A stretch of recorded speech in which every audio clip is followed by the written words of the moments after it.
standardization on one side, and you're obviously trying to drive consistency, and there is significant value in that, being predictable, doing the same thing again and again if it's working, which is what the playbooks are for.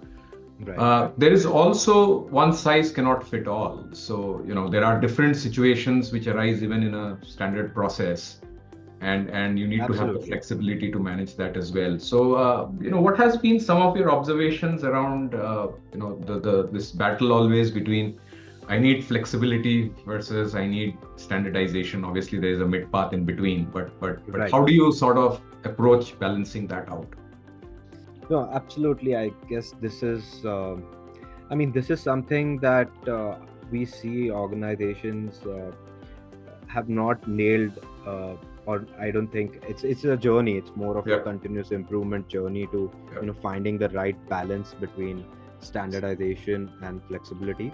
When you look at large corporate structures who are, very standardized, you see the lack of empathy when it comes to customer service or customer.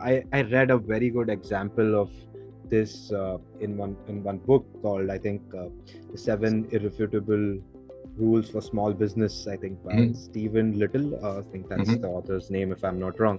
And he gave a very good example of, he called it the milkshake story. So it's like he went to the top end of hotel chains around the world as a consultant, and he ordered a vanilla milkshake. But turns out that most of the hotel chains, they did not have vanilla milkshake on their room service menu. So then he proceeded to order some ice, some milk, and probably some vanilla on the side, and made the milkshake himself, right? So and they were willing to do that. So you have the ingredients, you have everything to make the customer happy, but you still say no because you're part of a standardized process. Your POS system or your menu doesn't have it, so you can't punch it in, and you can't bill the customer for that. So might as well forego the customer satisfaction there, and so this happens a lot, and it's a very good example. And we see this and day to day. One of a very good examples that we faced was working with a QSR chain of restaurants here in Mumbai itself.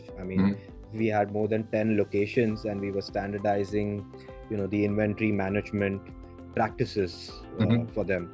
And what we realized that just within a radius of, or a distance of, I think 2 or 3 kilometers, we found that the eating habits or the psychographics of the customers that came into the outlets were very different. The products they wanted, the things they wanted, it was very different. And we realized that if we have something which is a standard inventory management module, it's going to go wrong, and it's not going to make the customer happy to hear that there is a stock out of his favorite ingredient just because the data says otherwise, or something like that. So so we gave the manager, I think, 20 or 30% flexibility to build their own buffers of inventory based on the eating habits of the local users. And I think that giving that flexibility to the team who is working on the ground is very important.